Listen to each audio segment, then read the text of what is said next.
Kuku Raadios välja öeldud seisukohad ei pea ühtima Kuku Raadio seisukohtadega.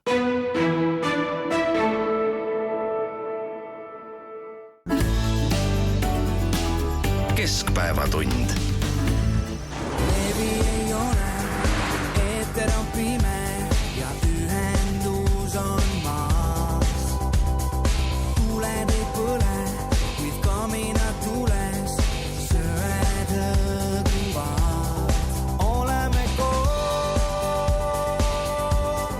olnud aja algusest, me ühine vool on üle pingest ühises. Jälle elekter on õhus, me vahel on üle kümenemas meie ühine vooluvahel. Jälle elekter on õhus, me vahel on üle kümenemas meie ühine vooluvahel.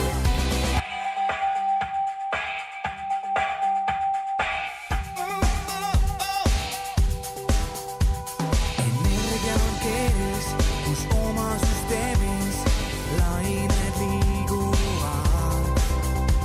Kui päike on loojas, kehades soojas, vaid kalorid põlevad. Oleme koos, kuni päike tõuseb taas. Me ühine vool on nagu loodud taastuma. Jälle elekter on õhus, me vahel on üle kümenemas meie ühine vooluvahel. Jälle elekter on õhus, me vahel on üle kümenemas meie Hommista Taliman, Talimi banaana. Uudiseid koduvabariigist. Tere! Siin Kuku Raadio ja Keskpäevatund, Tallinna stuudios Ainar Ruussaar, Peeter Koppel ja Priit Hõbemägi ja seda peetakse normaalseks. Elekter on üks selline asi, millest inimesed on rääkinud juba terve nädala või isegi rohkem ja sellest laulis ka ansambel Traffic oma loos Elekter. Eesti avalikkusega on aina nii, et nad peavad kohanema mingisuguste uute teemadega, ennast kiiresti kurssi viima, olgu see siis vaktsineerimine, olgu see koroona, olgu see merealused kaablid või mida iganes, ja peab ütlema, et eestlased on sellel alal väga kiired ja osavad, nad ajavad ennast kähku kurssi ja suudavad kõrgel tasemel rääkida kõigest sellest, millest nad paar päeva varem mitte midagi ei teadnud. Ja nüüd on selliseks teemaks siis energeetika, elekter, Venemaa võrkudest, elektrivõrkudest lahti ühendamine, merealuste kaablite ehitamine, tuuleparkide võimsused 2–8 teravattini ja nii edasi ja nii edasi. Ja meiegi räägime täna sellest teemast, sellepärast et nii nagu kirjutab Postimees, koalitsiooni suurt energeetika tulevikuplaani saatis infosegadus. Ja üks punkt, mis on siis nagu oluline, on see, et Eesti energeetika arenguplaan, mis on saanud siis palju kriitikat, sai nii-öelda pühapäeval punkti sai sellise punkti, et erakondade juhid istusid koos veebi vahendusel ja arutasid siis Eesti energeetika tulevikku ja pärast seda nii mitmed ministrid, aga eriti just Jürgen Ligi ütles, et niimoodi neid asju küll ei aeta, et seda tuleks teha palju põhjalikumalt ja suurema hulga ekspertide kaasamisega. Aga sellises punktis me praegu oleme. See oli huvitav nähtus, jah. Et pühapäeva õhtul istusid koalitsioonierakondade juhid, 3 partei juhid koos ja leppisid kokku, millise sõnumiga nad siis esmaspäeval avalikkuse ette tulevad, leppisid kokku, kes millises väljaandes püüab ennast rääkima said loomulikult, sellepärast, et uus energeetikaplaan ja panevad sendi pealt, mis mind kõige rohkem üllatas, panevad sendi pealt paika elektri hinna, milline see on 10 aasta pärast. No me mõlemad Priiduga praegu raadiopilti näita, vaatame Peeter Koppeli otsa, et kuidas on võimalik sendi pealt, koma sendi pealt panna paika elektri hind 10 aasta pärast. Absoluutselt ei ole, sellepärast, et kui ma mõtlen ajaloolisele kogemusele, et kuidas nüüd ka spetsialistid ja majandusinimesed on proovinud energia ja energiakandjate hindu prognoosida, siis see on alati erakordselt kõrge meelelahutusliku väärtusega. Ja kui nüüd edasi siit mõelda, siis nüüd me saame, eks ole, täpseid energia või elektri hindu 10 aasta pärast teada umbes samast suunast, kus mingisugusel hetkel oli narratiiv, et kui me hakkame kasutama taastuvenergiat, siis see saab olema põhimõtteliselt tasuta. No see põhimõtteliselt tasuta on väga huvitav, arvestades neid miljardeid, mis siis põhimõtteliselt dotatsioonideks lähevad. Ehk siis see põhimõtteliselt tasuta ja miljardid dotatsioonideks, et seal vahel on kuskil nagu midagi toimunud, milles võib-olla tavaline majanduses opereerija eriti nagu aru ei saa. Ja veel, mis on võib-olla oluline, on see, et kui me mõtleme üldse elektrile, energiale, see on oluline sisend meie majanduses. Ja kui meie majanduse nagu sellised muud sisendid, et me saaks üldse siin mingit sellist paremat sorti majanduse moodi laiendatud laulupidu pidada, tööjõudu, eks ole, meil ei ole, toormeid kaevandada ei tohi, energiaga võiks olla vähemalt korras, aga kellelgi ei ole hetkel tunnet, et sellega oleks korras, kellelgi ei ole hetkel tunnet, et see hind saab olema taskukohane, et see hind saab olema konkurentsivõimeline ja kui ma nagu tänaval ringi käin ja võib-olla mõningate inimestega räägin, siis nad ei ole isegi nagu päris kindlad, et 9. veebruaril nagu tuli põlema läheb.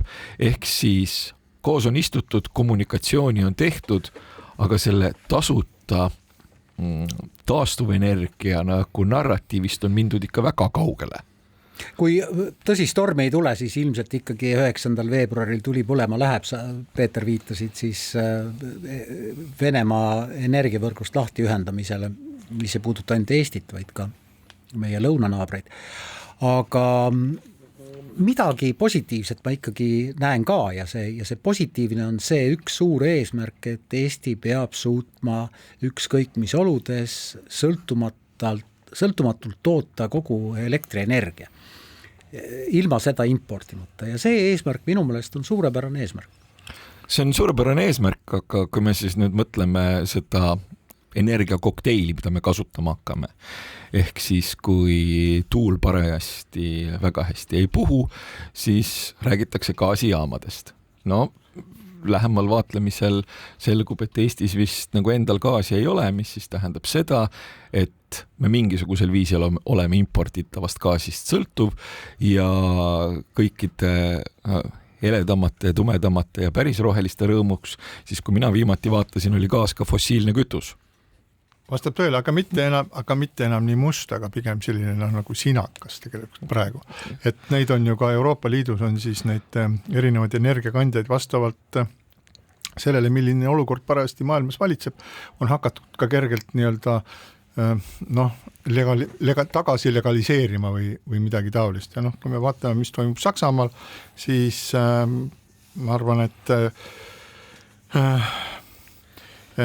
ka Euroopa mastaabis varem või hiljem tulevad sellised tagasihoid või juba tegelikult Poola presidendi Donald Tuski ütlustes on ju selgelt välja öeldud seda, et see rohepööre, mitte just nagu saatanast, aga igal juhul see on kurjast ja see ei ole hea. Ja nüüd, kui me vaatame seda, kuidas Ühendriikide president on öelnud, et see rohepööre on igavene jama, hakkis ennast lahti Pariisi kliimaleppest ja selle peale, ma ei tea, kas Trumpi käsul või mitte, siis Michael Bloomberg otsustas, et tema hakkab ise seda raha tasuma siis Ameerika Ühendriikide eest, siis tundub, et selline vaikselt valgub siis teiselt poolt Atlandi ookeani selline imbub sisse ka Euroopasse teadmine, et rohepööre just nüüd ja just praegu ei ole sellises radikaalses vormis ei ole kõige parem asi ja see, ma arvan, et see just nüüd ja just praegu on väga oluline, et arvestades siis tervet seda olukorda, milles Euroopa on, et meil on sõda Ukrainas, meil on Vene varilaevastikud, meil on erinevatel päevadel võib lugeda erinevaid uudiseid selle kohta, kas Euroopa gaasivarud on, kas gaasi on palju või gaasi on vähe, eks sellegi kohta on nagu vastukäivaid selliseid andmeid, aga nagu mina olen alati öelnud, kui tagumik külmab, siis ajame põlevkivi ahju ja ei ole mingit probleemi. Nii on jah, de jure peab muidugi uus Euroopa Komisjon üle vaatama need seatud kliimaeesmärgid, mille eelmine Euroopa Komisjon seadis ja mille Eesti on ka omaks võtnud ja omalt poolt muide ka täiendanud, et kellelgi ei ole midagi selle vastu, et kliimaeesmärke täita ja tehnoloogia tegelikult ikkagi on läinud ju natuke rohesõbralikumaks. Küsimus on tõesti võib-olla selles, et kuskil võib-olla peaks vedama mingisuguse piiri, ma ei räägi üldse sellest, et taas, nagu Keskerakond räägib, et taas ikkagi põlevkivi edasi kaevandada ja see on mitte ainult energeetiline küsimus, vaid ka tööjõu küsimus ja sotsiaalne küsimus, mis on ka otsapidi õige. Aga teistpidi ükskõik milliseid projekte tulevikku me ei vaataks, siis alati on teatud hulk inimesi, kes on selle vastu ja alati on keegi, kes neid inimesi nagu organiseerib ja üles kütab ka emotsionaalselt ja nii on see nüüd täpselt samamoodi läinud tuuleparkidega, trammidega ja nii edasi. Jah, selles mõttes on tõesti õige see, et mingisugune joon või piir tuleb kuhugi tõmmata, sellepärast, et kui me nüüd mõtleme sellisele tavalisele inimesele ja tavalisele valijale ja võib-olla mõtleme nende prioriteetidele, keda need valijad siis varasemalt valinud on, siis tavalise inimese jaoks ei ole rohepööre niivõrd kõrge prioriteet. Tavalise inimese jaoks on prioriteet see, et tuba oleks soe, kõht oleks täis, eksisteeriks eeldus, et see on homme ka nii. See eeldab toimivat majandust ja see eeldab omakorda mõistliku hinnaga ja väga varustuskindlat, eks ole, energiaga varustatust. Ja see on võib-olla selline nii-öelda mõttekonstruktsioon, mis võib-olla veel meil äkki hakkab tasapisi kohale jõudma. Peeter, ja siis alati leidub keegi, kes ütleb, kuulge, 1. veebruar, väljas on vähemalt Tallinnas 1 kraad sooja, eile oli 6 kraadi sooja, 100 vihma, näete, kuhu me oleme jõudnud? Just nimelt, me olemegi siia jõudnud, aga mitte miski, mida me põhimõtteliselt täna teeme, ei mõjuta absoluutselt seda, kas meil järgmisel aastal on talv või mitte. Ma natuke provotseerisin sind. Ei, see on arusaadav, loomulikult. Jah, ja selles mõttes sa tõid ka nagu õigesti välja selle, et alati eksisteerib mingisugune siis aktivistide klass, kellele mingisugused asjad ei meeldi. No ei meeldi tuulepargid, ei meeldi päikesepargid, ei meeldi tuumajaam. Tramm. See oli ka muidugi täiesti fantastiline ja siis põhimõtteliselt see on selles mõttes arusaadav, aga kui me ikkagi nagu tahame ühiskonnana siin nii-öelda sõbralikult edasi eksisteerida ja Eesti riiki pidada, siis paraku tuleb teha kompromisse ja võib juhtuda, et neid kompromisse tuleb teha ka rohelisuse arvelt ja see ei meeldi paljudele, aga see võib lihtsalt olla objektiivselt vajalik. Meil siin linna inimestena muidugi, kelle tagahoovi tuulepark ja tuumajaama ei tule, on jube lihtne rääkida, et kas tuulepark on tore või tuulepark ei ole tore ja tõsiseid analüüse Eestis, ma saan aru, tehtud ei ole, aga vaatan meediast, et Rootsi on teinud neid analüüse, Norra on teinud neid analüüse, Holland on teinud neid analüüse, et miks me peame uuesti analüüse tegema, kuidas see tuulepargi nii-öelda siis mõju inimesele on või kui lähedal või kaugel see tuulepark peaks olema või kui kõrgel või madalal ta peaks olema, nii edasi, nii edasi. Eks need on nagu, see sõltub väga palju ju ka kohalikust regulatsioonist, et Eesti probleem aga füüsikaseadused on igal pool ühes. No ja seda küll, aga Eesti probleem paistab olevat see, et siis nende tuuleparkide ja nende normide jälgimine ja selle õiendamine on jäetud kohaliku omavalitsuste hooleks. Ja kohalikud omavalitsused, meeldib või meeldi, aga on nõrgad. Kohalikud omavalitsused kalduvad väga kergesti sinna poole, kui tuleb mingi mees ja ütleb, et kuulge, et ma teen teile siin ma siin hakkan kaevandama näiteks siin mingisugust baasi, eks ole, autod sõidavad küll küla keskelt läbi, aga te saate, me registreerime selle kupatuse teie sellesse valda sisse ja teie saate selle pealt tulu. Ja siis inimesed kaebavad, et autod sõidavad mööda teed, tolmavad, aga raha tuleb ja lahendust ei ole näha. Nende suurte tuuleparkidega on enam-vähem samamoodi, et kuna kõik need olemasolev regulatsioon, mis meil on olemas, ei näegi ette siis mingisugust konkreetset kaugust elamutest, peale selle me teame väga hästi, et kui arendajad midagi juba arendavad, siis nad püüavad arendada ikka nii, et see areneks nagu nende kasuks, aga mitte siis nende kahjuks, ehk et nad teevad lähemale, nad teevad pikemale, nad teevad kõrgemale ja siis kui nii kõrget ei lubata, siis nad ehitavad veel mingisuguse mäe selle mingi torni alla, nii nagu tegid siis Sõnajalad seal Laidu tuulepargis.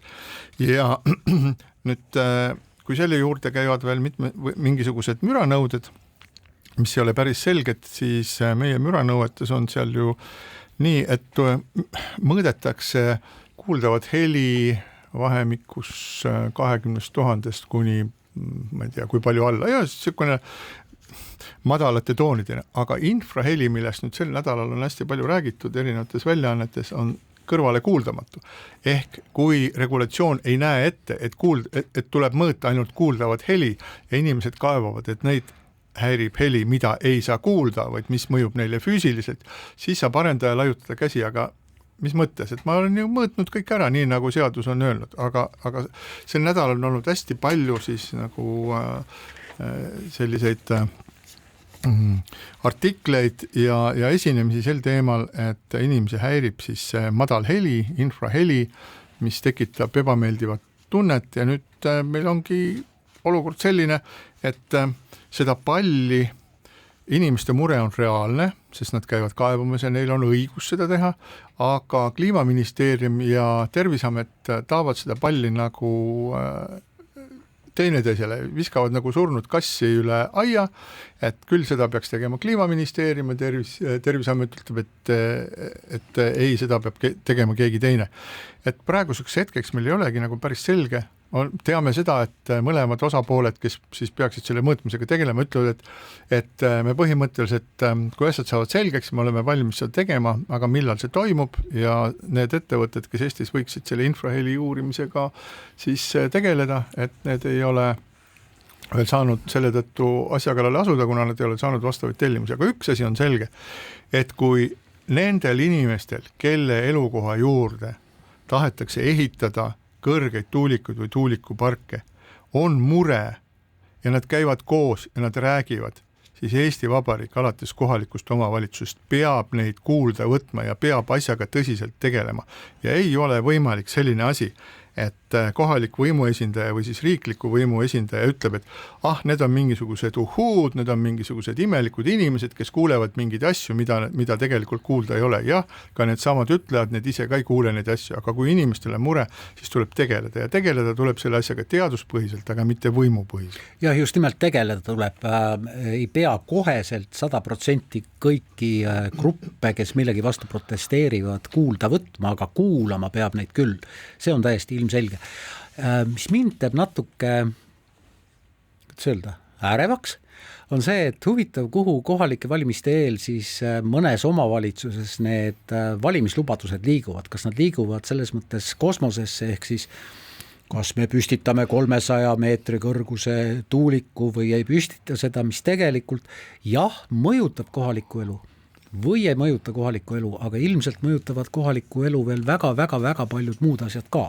Näiteks nagu see, kas ikkagi kuni 6-klassiline kool on kõigile, kes sinna seal käima peavad, ka käidavad ja kas lapsed saavad sinna kooli piisavalt hästi ligi. Minu meelest täpselt sama oluline või veelgi olulisem probleem. Jah, sa siin enne kusjuures mainisid seda, et just nimelt energeetika kontekstis, et kas me peame analüüse tegema või kas on need analüüsid juba ära tehtud, siis ütleme nii, et ma olen teie mõlemaga nagu totaalselt nõus selles osas, et riik peab oma kodanikke kuulama. Riik, kohalik omavalitsus peab siis nii-öelda oma elanikke kuulama, aga mulle tundub ka lihtsalt sellise teist väiksema elukogemuse kontekstis, et ega need analüüsid tõenäoliselt nende inimeste meeli väga ei muudaks. Ja natukene, ütleme, võib-olla on tekkinud selline olukord, kus Eestist on hästi natukene niimoodi saamas banaanivabariik. Et kui kunagi oli banaanivabariik selline riik, mis oli hästi korrumpeerunud ja suutis eksportida ainult banaane, siis tänapäeval on banaanivabariik tuleb ühest lühendist. NIMBY lühendit teatakse, raadioeetris ei ole ilus inglise keelt rääkida, aga see on mitte minu tagahoovis, aga banaan või banana on build absolutely nothing anywhere near anything. Ehk siis mitte midagi, mitte kuhugi, mitte kunagi ei tohi ehitada, sellepärast, et alati on mingisugune ports inimesi ja aktiviste, kes leiab, et see ei lähe nagu absoluutselt mitte, nad on oma seisukohtades erakordselt jäigad ja see on nüüd tõesti see koht, kus ühiskond peab nagu kuidagi suutma otsustada, et kas tähtsam on see, et oleks elekter või tähtsam on see, et kuskile midagi ei ehitataks. Käisin aastaid tagasi, käisin Luksemburgis ja siis sõitsime seal kohaliku võõrustajaga, sõitsime ringi ja siis sõitsime linnast välja, hakkasime tagasi linna sõitma ja siis maantee tegid täiesti nagu uskumatuid mingisuguseid ringe, käänakuid ja ühesõnaga selline tõeline selline purjusämblik unenägu oli sellest nagu teedest keeratud. Ja ma küsisin, see oli nii kummaline, et ma küsisin seal oma võõrustaja käest, et kuule, et mis pärast selline nagu veider pundar on siia teedest ehitatud. Ta ütles, et näed, vaata sinna keskele, näed, seal on üks talu. Ja tõepoolest selle kummalise teedepuntra keskel oli üks roheline maalapp ja sellel oli üks maja. Ta ütles, seal elab üks mees, ta peab loomi ja ta ei tahtnud sellest oma eluviisist loobuda. Ja selle tulemuseks oli see, et ehitati, ma ei tea, 5 või 10 kilomeetrit ühesõnaga selliseid keerulisi käänakulisi teid. Et tollal ma naersin selle üle ja tõepoolest naersin, et vaat kui imelik, et kuidas siis nagu ei suudeta nagu siis nagu üle sõita sellest või panna siis kuidagi nagu võimu maksma. Aga tänapäeval ma mõtlen nagu siiski kuidagi nagu teistmoodi. Et kui mul oleks kuskil kenas looduslikus kohas selline tore suvekodu või talu, kus ma tahaksin veeta väga palju päevi ja olla seal õnnelik ja siis korraga pannakse sinna minu vaate välja, pannakse 300 meetri kõrgune tuulik, mis teeb vuh, vuh, ja teeb ka, olen oma kõrvaga kuulnud, see ei ole lehest loetud ja minu tuttavad on olnud nende probleemidega hädas ja tõepoolest, see ei olegi tore, see on nagu asja... Aga see on tore, kui sa elad oma rohelises talus ja võidad protesti ja siis 2 kilomeetri kaugusele pannakse 200 meetriste betoonsammaste otsa tohutu rägastik tee, et 3 autot saaksid seal öösel sõita ümber selle. Ei, ja mulle ei meeldi ka nagu... Sa kirjeldasid seda just. Jah, ma ei tea, kui ma selles talus elaksin, mis seal on, et võib-olla siis see oleks nagu kõik okei. Aga kuhu ma tahan ikkagi jõuda, et riigipidamine, väikse riigipidamine, võib-olla see on see hetk, kus meil tekib, me olemegi jõudnud mingisuguse murdumispunkti. Et ühest küljest on väga palju inimesi, kes tahavad, neil on õigus midagi soovida, neil on õigus oma maale, puhtale maale, õhule, veele ja nii edasi ja sellele, et midagi ei tee, vuh neil kogu aeg seal ja nad nõuavad aktiivselt oma õigust ja see ongi vaba ühiskonna tunnusmärk, nad peavadki saama seda nõuda. Ja kui lihtsalt neist sõidetakse üle, siis see ei ole vaba ühiskonna tunnus.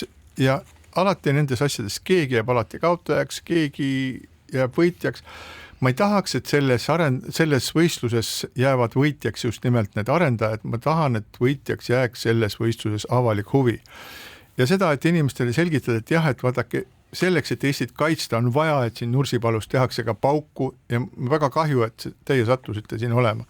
Ja seal kohas, kus ma Tallinnas elan, mis oli ilus nii-öelda peaaegu selline linnast väljas selline natukene unine koht, peaaegu metsa sees, kui maja ette ehitati 8-realine maantee, kus autod sõidavad ööd ja päevad ja kuhu ei ehitatud siis ette müratõket.